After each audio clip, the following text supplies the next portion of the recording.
Hollee Chanel. And I'm Melanie Loren. And this is Dipped with Sweet and Hot. It is. We said it at the beginning this time, guys. We got it right. It only took 3 seasons. I mean, I don't know. I think I particularly enjoy the variety. I do too. Of how we start the show. But yes, I just wanted to get it right one time this season. If we did just say who we are before we start talking and sharing our opinions and all of those things. But welcome back in, everybody. Yeah, come on in. I know you missed us. Yeah, of course they did. Yeah. So we are continuing our season of Audacity. It's very audacious. There's a lot of it in many different forms. And if you don't believe us, just take a trip back through the rest of the season. Up until don't believe us, just watch. That's right. You can watch on YouTube. Listen, I saw where you were going with that. Come on, segue. I saw where you were going with that.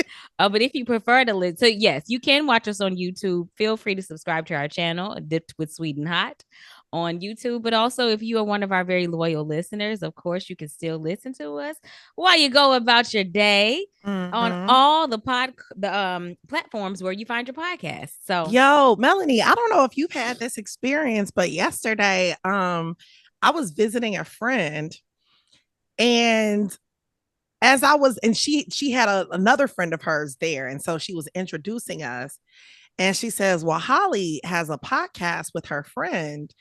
And it is something special to sit and listen to someone tell somebody else about your work. Oh yeah, because like she's bragging on you a little bit. Listen, she's an avid fan. Like she was giving details. I was like, wait, how did you remember that from season 1? I love that. Yeah, it's special. So yeah, make sure you join the dip party, honey.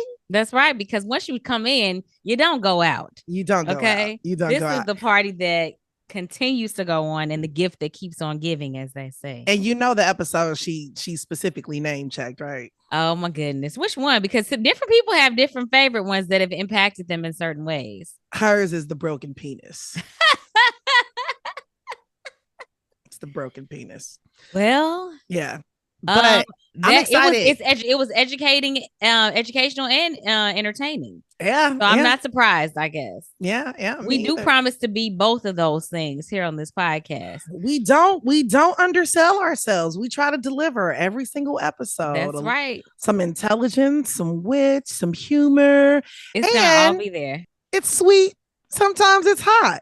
So speaking of what you got going on. Well, I found some things last night. This troubles me. Whenever I paused, whenever you say, I decided like I was about to wax a professorial. Yeah, but you said found some things. I'm like, what did she find? Help me, Lord. Go ahead. I had found a couple things over the last couple of days. First of all, y'all, I found some money. What? Come on. Can I get $50? You know how you find money? Okay. You know how you find, if I don't know if this people do laundry or whatever, you find it was $1 in your pocket or whatever. Like I get excited over little stuff like that. But this was more than that. I went into a bag of things that my mother had sent me. And I thought it was just one thing in this bag that I haven't needed. She sent me this from her house months ago when I first moved into my new place. And since I haven't needed that thing, I haven't gone into the bag. Right. I went into the bag containing that thing the other day and saw that also nestled in the bag was a birthday card that someone else had sent me to her house. Now you should know that my birthday is in February. Okay.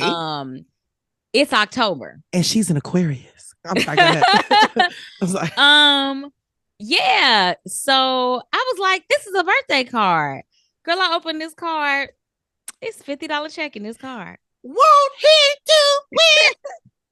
Runs left. I would run left if I could right now without disconnecting all the equipment, but won't he do it? Won't he will. $50. So then I was like, because I know that obviously the person who wrote this check, I'm like, ooh, I hope I don't throw off her accounts because I'm definitely getting ready to see if I can still cash this. Right. And it went through and she texted me the next morning like, thank you for finally cashing the check. I said, thank you. Thank Thank you. you so Right on much. time. So Right that's on the first time. thing I found. Oh, Okay. you had a double suite.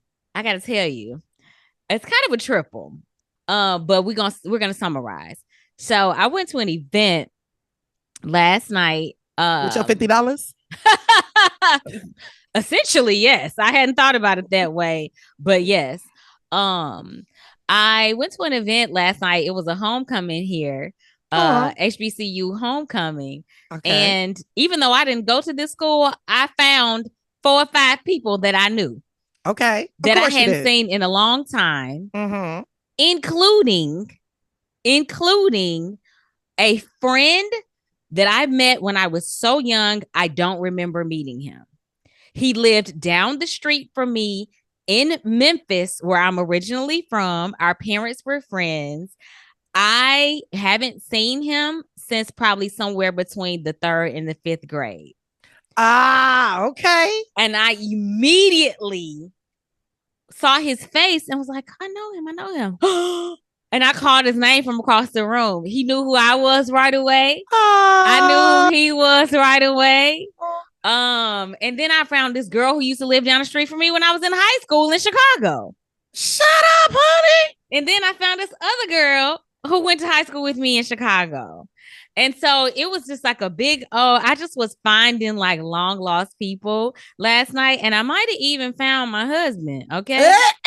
I just want to say, I'm not going to get that's all I'm going to say to y'all. Okay. Come on next season. I'll let you know.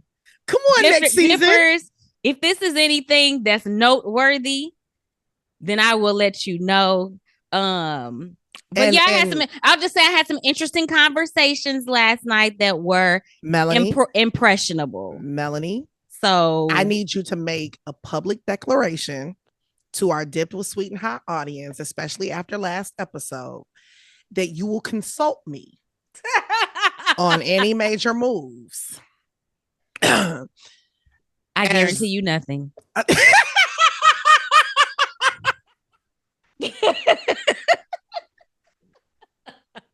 Hey, look, Dippers, just so you know, you heard it here. I am not responsible. When y'all say, how come her friends didn't help her?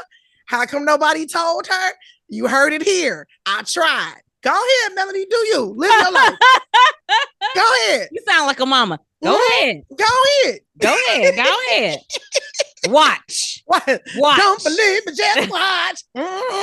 2 times an episode. I'm going to say this the second time. I'm not going to jinx it. No, we're not going to jinx it. I'm trying to help you. Listen. So I won't say anything more. Like I said, I had some impactful with a few people. I had some impactful conversations and some conversations that left impressions on me yesterday. Again. And so based on last episode, this is why you're saying this. Because the last episode you had made an impression on a couple of people at the same time. And we will south. Revisit that. Actually, we're going to revisit that, and that went because south. Y'all had some things to say to me. I got texts at 2:30 in the morning because people felt a certain way about that story that I told in last week's episode. If you didn't catch it, go ahead and listen to the Audacity to Apologize. My bad. The Audacity to Apologize, because. Some polarizing opinions. It's very polarizing opinions. Hollee and I disagree, number one. And then number 2, I got some flack. Your girl, speaking of hot, I got some heat. But what kind of heat you got? So we're going to return to that later. But what kind of heat you got over there? What you hot about? I don't know. It's not as great as that. Like, you can't follow that? Can't follow that. But no, so mine is actually, it's hot. Well, it's hot in that I caught myself in the midst of like blazing hot fury. And I stopped myself before I went there. So the Mariano's on Fridays is Club Mariano's. It's a Kroger grocery store chain here in Chicago. That's right. And the reason she calls it Club Mariano's is because several locations will literally, first of all, they have a wine bar inside the store. Yep. And then they will bring in live bands Yep. to do sets and performance, and there are chairs and people are drinking wine and dancing. Oh, and no, no, no. chatting Oh, it no, no, no, up. no, no. They're not just drinking wine. It is important to note that it is $5 and $10 wine. Like Oh, it's like it's regular stuff that you would get in a grocery store, but they sell it for stupid cheap. yeah. So it's a draw. It's a draw. It like, I mean, where else can you go get your grocery shopping done, get some entertainment and some cheap drinks? Like families will be proud, like all over the world, right? So, but And on they be this, packed in there. maybe, oh, so and this is I've this been is to Club Mariano's a few times. and this is my high. So the Mariano's that I was at, the bartender, it was actually her birthday, and so everybody likes her, and so it was literally like 75 people at Club Mariano's, Okay. and she was the only bartender. Now, okay. And so that was problem number one. They were understaffed, grossly understaffed. Like she needed another bartender and a bar back to help her, and likely a manager of some sort. Mm-hmm. So, any hoodles, it took a long time to get drinks, right? The first time I tried, I waited 20 minutes, no avail. I went, got myself some food because I said, Hollee, that's probably for the best. You don't need to be drinking on an empty stomach. So I went to the deli counter, got me some bang bang shrimp pasta salad, came back downstairs. I have picked that up from Mariano's for her before. She loves that stuff. Love that stuff. So I get my pasta salad, and then I said, okay, I'm gonna eat. I went back to the bar maybe a half hour later, and this time I waited 40 minutes for a drink. We're at an hour. We're at an hour, and with the break in between. With the break in between. So it wasn't, because it was her birthday, and so I wasn't mad about it. And I'm one of those types of people that just reads the tea leaves. So I said, listen, this is not for me to have a drink today. I'm not supposed to. I'm dry today. Yeah, I'm not supposed to be consuming alcohol on today. But here's the problem. There was another woman, an older woman, who got up when I was like in line for 20 minutes the second time. During my 40-minute stint, I'm halfway through my 40-minute stint. And this other woman gets up, and I'm second in line. She gets up and comes and jumps the entire freaking line. And she stands there to catch the bartender's attention. And so I'm like, benefit of the doubt, because the water station was right there. So I'm like, well, maybe she coming and going. She wasn't. I said, well, maybe she wants to talk to her for a reason, because I'm thinking that's her homie, right? The audacity. So by the time the bartender 40 minutes later makes her way back down, she doesn't know who's in what order. And she starts waiting on the lady who showed up last. And when I tell you, the audacity of that woman, not the worker. And there were 4 people around me who were like they saw this happen. And they looking at me, and I'm looking at them, and I think that it's she looked at me, and I looked at him, and she looked at me. And if you don't know that reference, maybe it's better that you don't. Maybe it's better that you don't. But if you do, you just chuckled. Continue. But so that's how it was. And I said, you know what? I'm not going to act up in the good Mariano's today. I'm not going to do it. I was just about to ask you, which Mariano's were we? Because how this played out from this point depends on which Mariano's you were in. I don't even have to tell you which one. I'm going to just tell you where it was. And it was on the north side of Chicago. Okay. It went a whole different way. Then, baby. It went a whole different way. Okay. Because if we was on the south side. Because if we was in Brian, yeah. And we was in the Bronx still. Mm-hmm. So I looked at this lady, and I was like, yo, I cannot take this. I was so pissed off. I dropped a 20 on the counter for the bartender's birthday. And she was like, baby, what you want? I said, no. Happy birthday. I grabbed my purse, and I walked out and got in my car. I didn't plan to leave. Your night. No. I didn't plan to leave.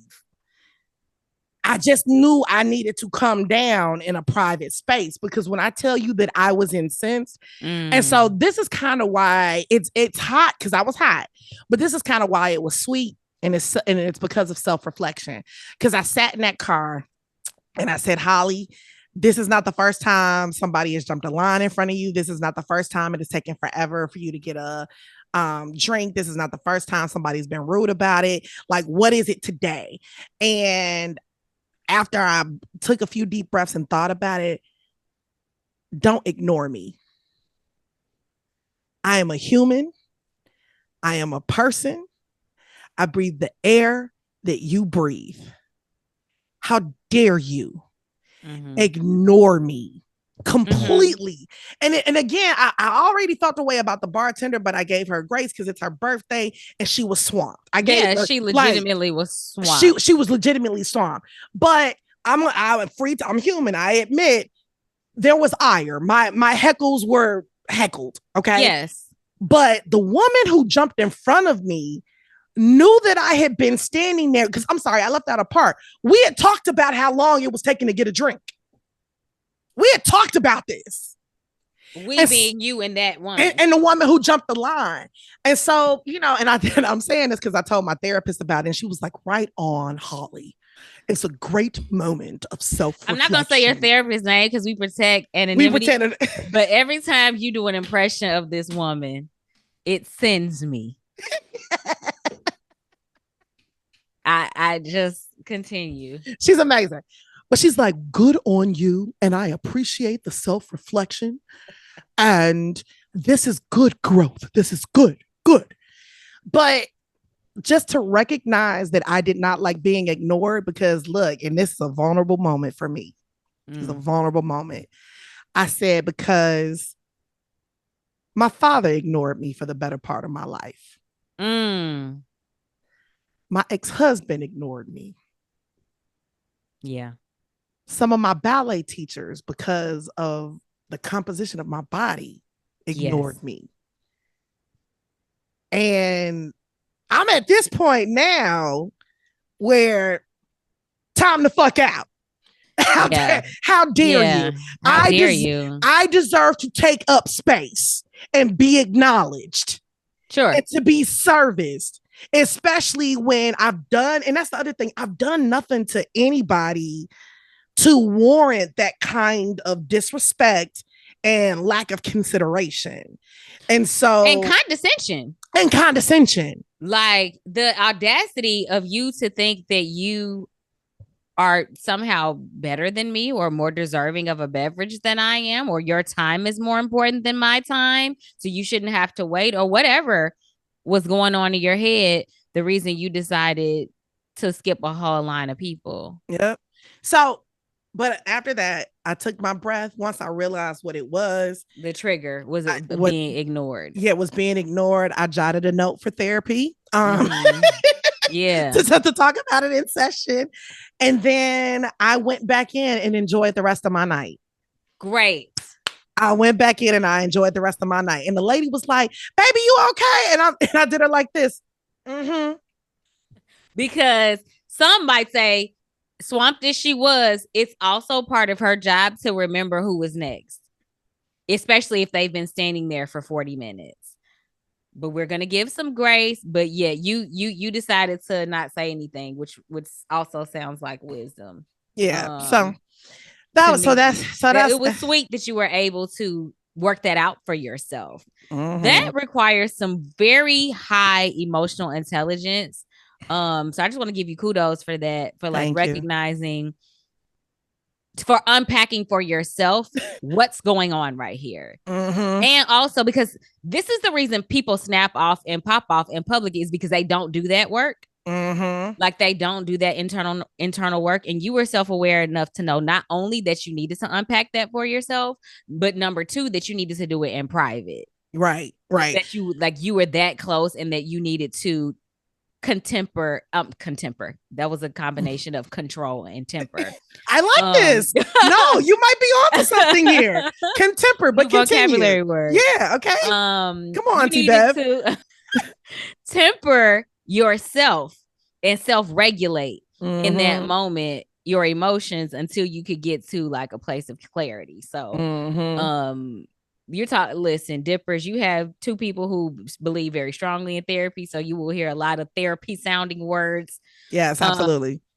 sometimes. So that was good. But you made a good point about the fact that you deserve to take up space Mm-hmm. as a fully formed human being Mm-hmm. and not wanting to be ignored. And it leads me into our subject of discussion for today. Okay. Okay. Because I believe that one of the things that comes with that is the audacity to speak your truth, Yeah. to voice your perspective, even if it is unpopular, Mm-hmm. um, and to speak out.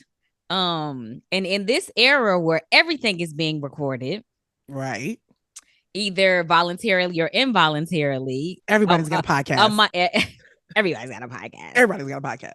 Sometimes it's an audacious act because you never know how your words will be interpreted. But you still, my point is, you still have the right to show up as a fully formed human being. But there's this particular person that's been getting a lot of flack for that. Okay. Recently, and her name is Miss Ayesha Curry, Steph's wife. Steph's wife. Oh. Now we're not friends. I don't know her personally. Listen, I said Steph's wife like me and Steph was friends. Exactly. Like, is that, I don't, maybe that's why I felt the need to clarify. I don't know. Like, we don't know them. I was hanging out with them yesterday. Like, right. She didn't say no was up. It sounded very familiar.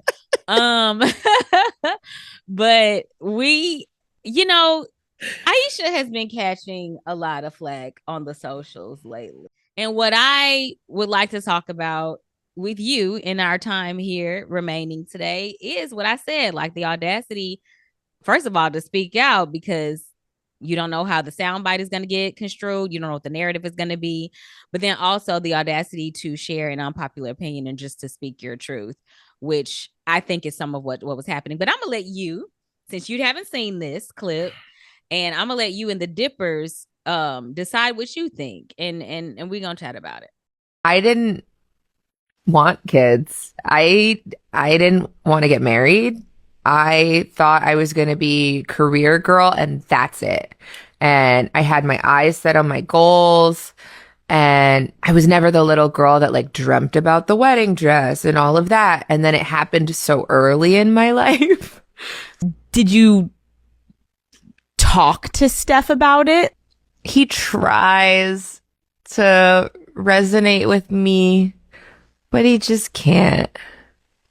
And he also comes from a place of like, it's effing stupid. Like, it's not true. So why are you? And I'm like, but wait, like, listen to how it makes me feel. And he's like, but why does it make you feel like that? It's not real. After we got married, we found out we were pregnant with our daughters so quickly. I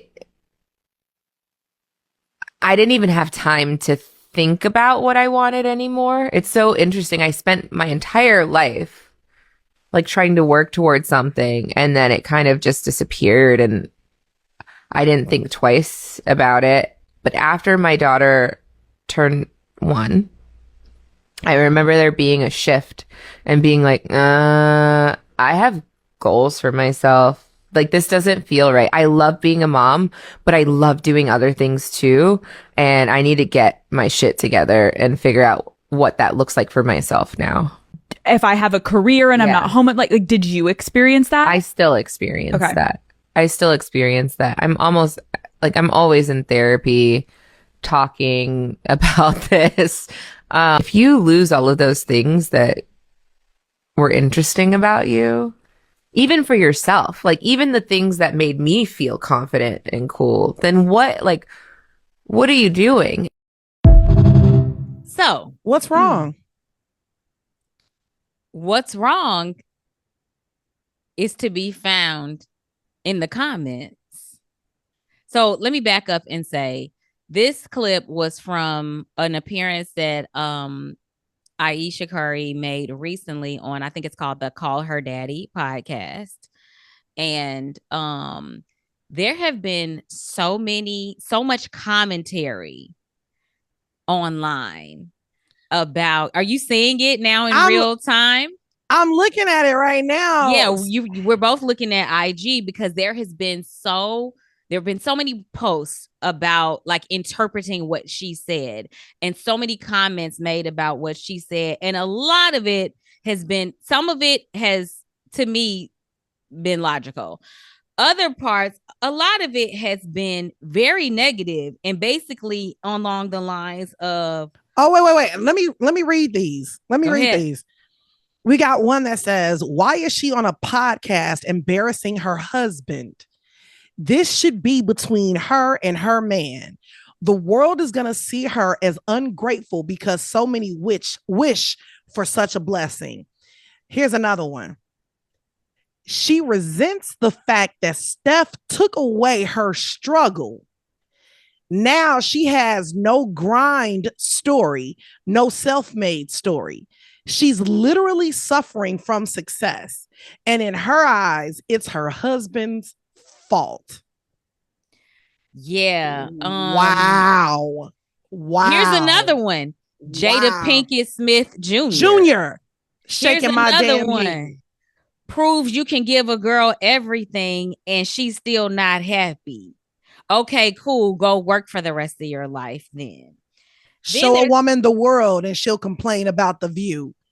Bro, Steph, leave her immediately. There's been so many of those that's like, bro, Steph, you need to get all your assets transferred into your mom's name and like leave her immediately. She's so ungrateful. She comes out here embarrassing you time after time, because now what's happening is that people are going back in the crates and digging up other podcast interviews or interviews that she's done where she said other things. So like some people feel like this is a pattern. There was apparently some interview she did some years ago on a round table with Jada and some other people, and she was explaining the imbalance in her relationship, or how like women will throw themselves at Steph but men don't approach her, and how it has made her feel like the fact that she hasn't gotten any like attention from other men in decades or years or whatever has made her like question her, like, what's wrong with me as a woman? Like, you know what I mean? That kind of thing. Men don't say anything to me, but yet Steph has all these women throwing themselves at him. She got attacked for that, you know, about people saying, you know, why would you want attention from any other man besides your husband?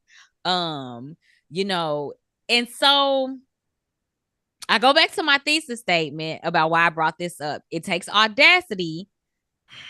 And you just had a moment of vulnerability earlier in this show. It takes audacity and courage to be vulnerable enough to speak publicly about anything. First of all, when you're a public figure, because this can happen. But second of all, to share an opinion about that may surprise some people about what your truth is, what your desires were, and be that fully formed human being that you were talking about earlier in the podcast. So, what's on your mind? This is not news. What? The fact that she... is not... No. What I'm saying is that the world is on fire. And this is what people are adjudicating in the comments. This is what people are putting their energies to. This woman just told her truth. And what's so crazy to me, you know what? You didn't piss me off now. There's more hot. There's more hot. What's crazy to me is that this woman, if you listen to what she is saying, she's describing parts of postpartum depression, like things that actually exist in the world, and things that we have seen that if they're not addressed properly, that they could have long-term and lasting damage, not only to the mother, but to the father and to the other parents, to families, and to especially the doggone kids. Mm-hmm. I don't understand.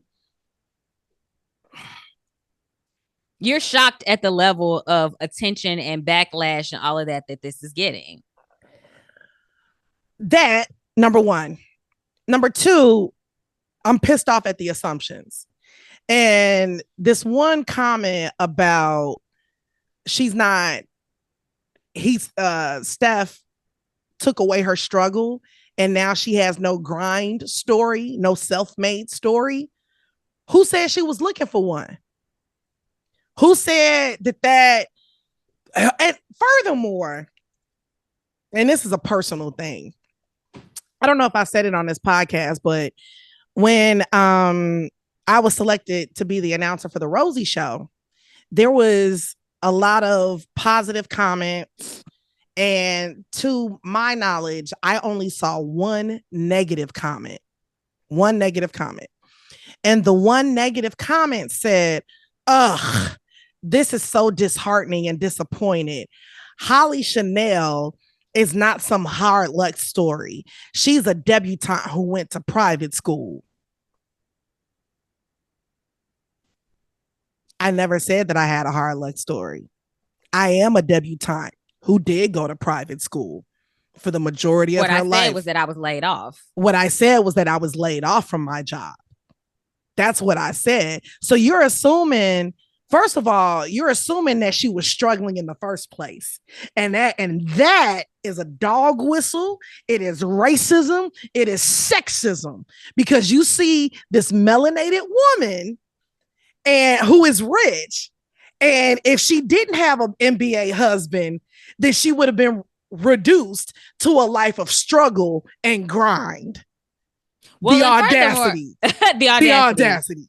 But furthermore, and this I would have to check the facts on for sure.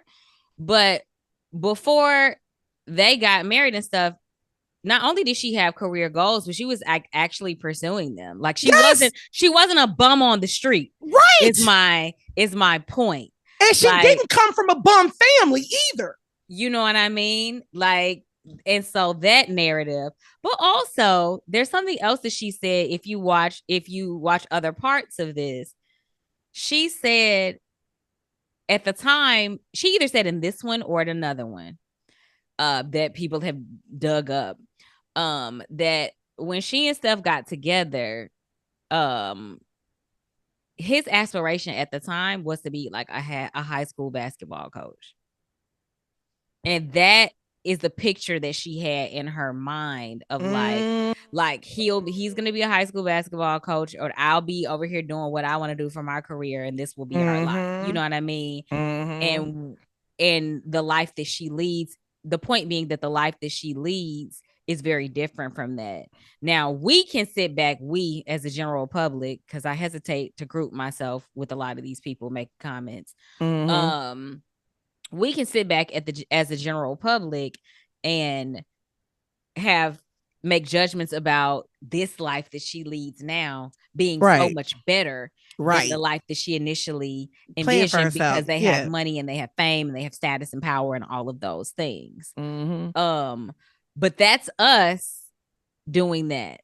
And I think that's one of the things that I want to point out is it better to have more money than little money? Sure. You know what I mean? But also people say more money, more problems. You know what I mean? And so there's that too. And I guess what I'm saying is what you have a problem with the assumptions being made. I have a problem with the oversimplification and the misconstruing of what she actually said. Yeah. So the other part, so yes, they are misconstruing what she said completely, taking it out of context. And again, dog whistles. The other part though, for me, is that no one knows what it takes to be the wife of a professional athlete. People in the comments. No one knows what that takes. I was listening to, I think it was LeBron James. And you know it's got to be important if I check him, because I can't stand that GOAT conversation as a Chicagoan. But I digress.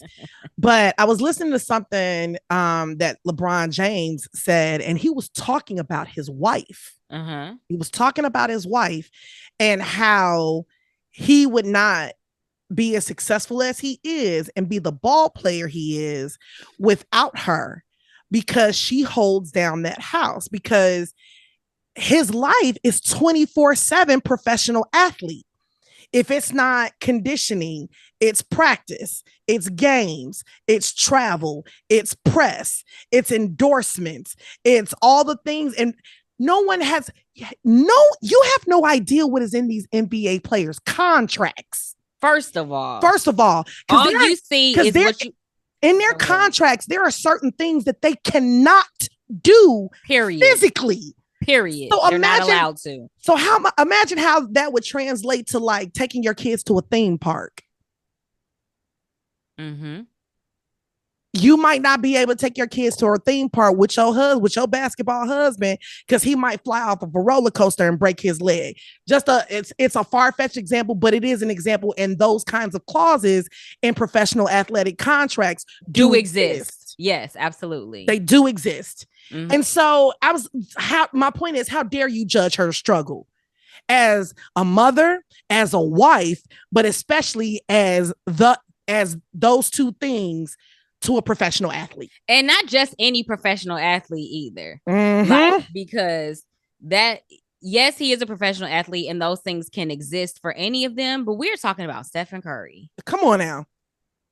Mr. 3-point himself. Who is known worldwide. And there's just a huge assumption being made that it's all rainbows and butterflies. From the Curry family.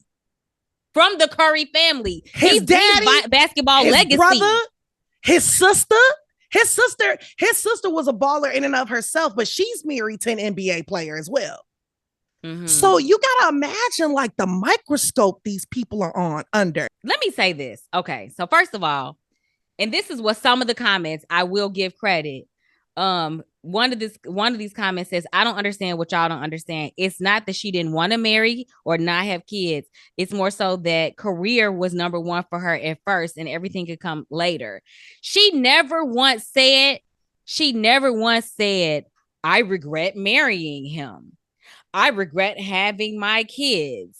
I regret, like, you know what I mean? She never said, I don't want him. I don't want my kids. What she said is, I had a different plan for my life before I met and married him.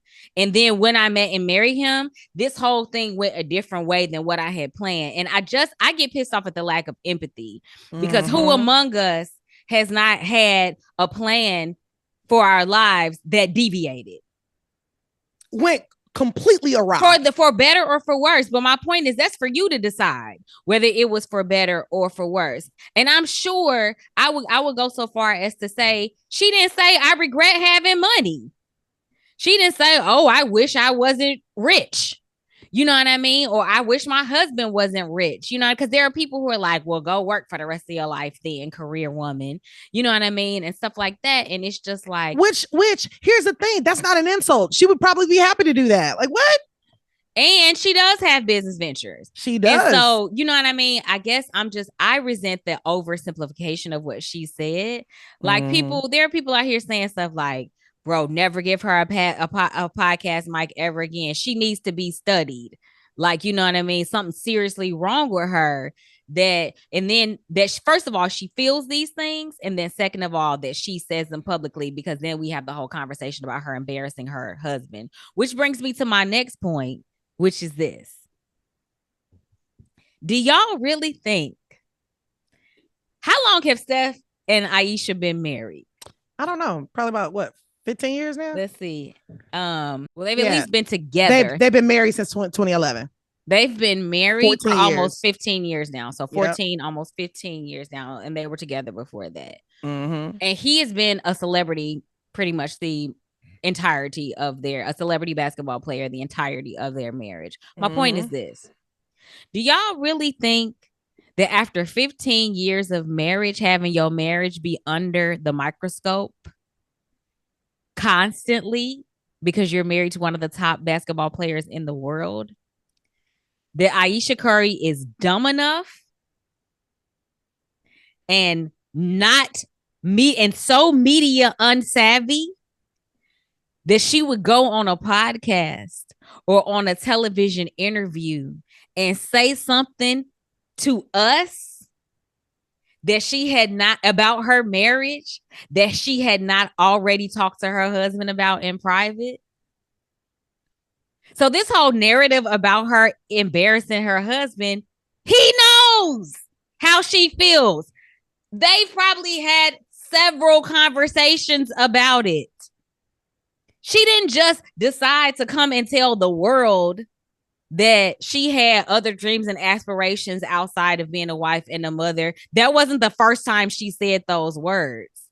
And it's ridiculous to me that people think that it is. Like, do y'all think he's surprised? Do y'all do y'all really feel like he's surprised when he hears when the podcast episode drops?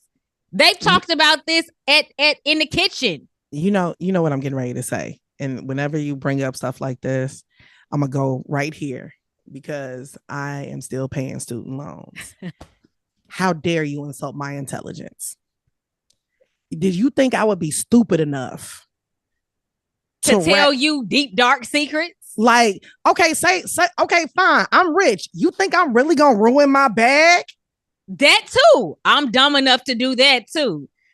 How dare you insult my intelligence? That's the other thing. They think this woman, listen, folks need to stop making assumptions because y'all think that because they're married to professional athletes that they're basketball bunnies and that they don't have lives, that they are not educated, that they don't have families that care about them, that they don't have home training. Just be out here. They were just out here feral. Bottom of the barrel. Bottom of the barrel, looking for putting on Temu bodycon dresses and going to basketball games, hoping to get chose. Baby, Temu catches strays, boy, and rightfully so. Look here, baby. I'm like, who do you think human women are? Like, what do you think? She's supposed to be so stupid that she gonna tell a stranger on a podcast some deep, dark secrets about her feelings and her desires for her past life that she never shared with her husband, knowing that him and the rest of the world will hear it. 15 years later. Come on. She's been in the spotlight for at least 15 years. Give her some credit for understanding how media works. Melanie, we have not said this nearly enough this season, but the unmitigated gall. So this whole narrative about she's embarrassing her husband publicly, do you think that if he genuinely had a problem with it, that she would talk about it repeatedly publicly? Because y'all remember, y'all been playing the receipts. Y'all been rewinding to stuff she's been saying for years. Would she do that for years? And you know what too? Let me go here. I'm gonna go insult some intelligence now. Listen to the whole podcast. Absolutely that. Stop listening to clips. Stop, including ours. Listen to the whole episode, please. Thank you. Go ahead. Like and subscribe. Yeah. So listen to the whole podcast. See where she's coming from, because she could have said all of that. It reminds me of those Hallmark movies where towards the middle of the movie, there's always some misunderstanding. Some big, huge miscommunication that could be easily remedied. But it's usually because one person overheard something and left before they finished the sentence. That's right. Like they didn't hear the whole conversation. They didn't hear the but.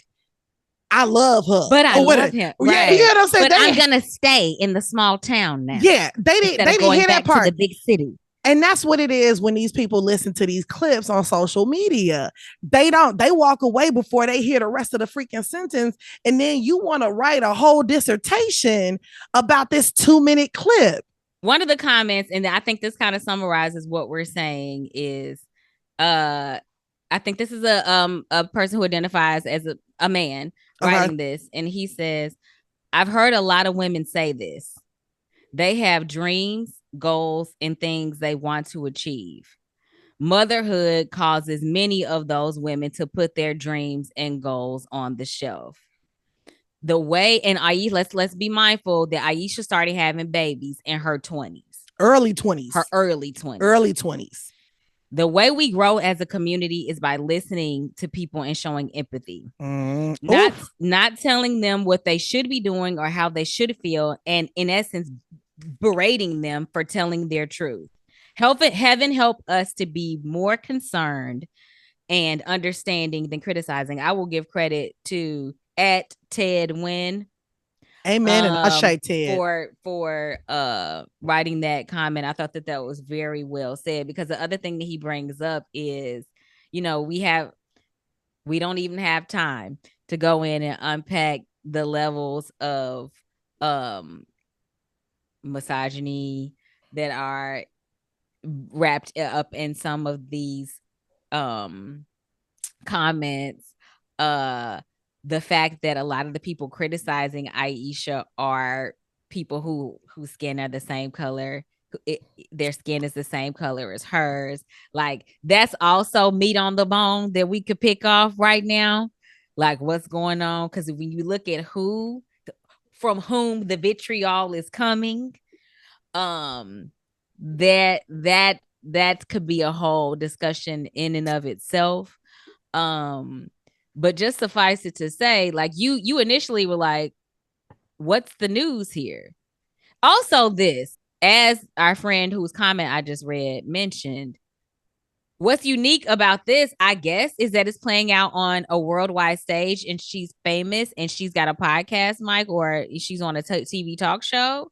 Mm-hmm. But this is a very common. Women go through this.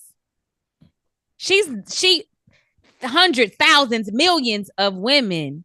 This is the conversation, the age-old conversation about, like, women wanting to fulfill different parts of themselves. They don't just want to be mother and wife. Some women's goal is to be full-time mom and wife. And I applaud them, because it is the hardest job on earth. There are other women who want that, and who also have a part of them that wants to do things outside of the home. And that's okay too, is my point. And so there's First of all, yes, it is okay, but it's none of your damn business. It's literally none of your business. Because I tell you what, we arguing in the comments. She been saying stuff like this for years. They still married, huh? It ain't stopped her bag. It ain't stopped her marriage.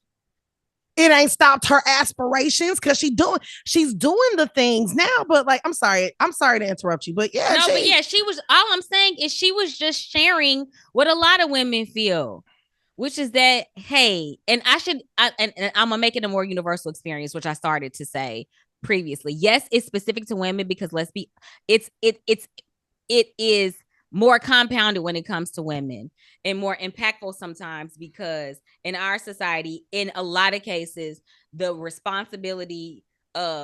the responsibility of rearing and raising children falls on women than it does on men in heterosexual relationships. Mm-hmm. Okay. And so you can see the impact of having children more drastically on how much it changed a woman's life. Sometimes, many times, right. Not Absolutely. all the time, than on how it changed a man's life. All she's saying is, hey, I ended up with something different than what I had envisioned. Oh, I'm sorry. Women don't get the right to envision, imagine, or change their minds. Sorry, Mel. I guess you didn't know that. And that right there is the meat on the bone that I said we could pick at for a whole nother episode or more. So yeah, the audacity to speak your truth. Again, I go back to my thesis statement. Why is this news? Yeah. Like, I'm also in the greater context of what's happening right now, we would rather talk about this than talk about some other things. Hey, go vote, Georgia. Ooh. Early voting is now. One thing that they've been talking about a whole lot is, like, electing people that will hold Georgia Power accountable for, like, these skyrocketing utility bills. Mm-hmm. The point is, there is a lot of other attention that needs to be put on other issues right now. I want us to talk about it because hopefully we've said something that might have given someone a different perspective about this whole Ayesha Curry conversation. Here's my final word. Now move on. Mind your business and tell your truth. Yeah. Mind your business. And you know what? Part of the issue is that some of these folks are hating because they're too scared to tell their own truth. Ooh. Oh, yeah. And with that, projection much? And with that, my name is Hollee Chanel. Listen, and my name is Melanie Loren. Now, I didn't forget. Y'all gonna be like, y'all said y'all was gonna talk about the guy with the funny content. We are. That's still coming. Next time. So we will do that next time. So I just want you to know you can look forward to that because we did tease that in our story time at the end of our previous episode. So that is coming on Dip with Sweet and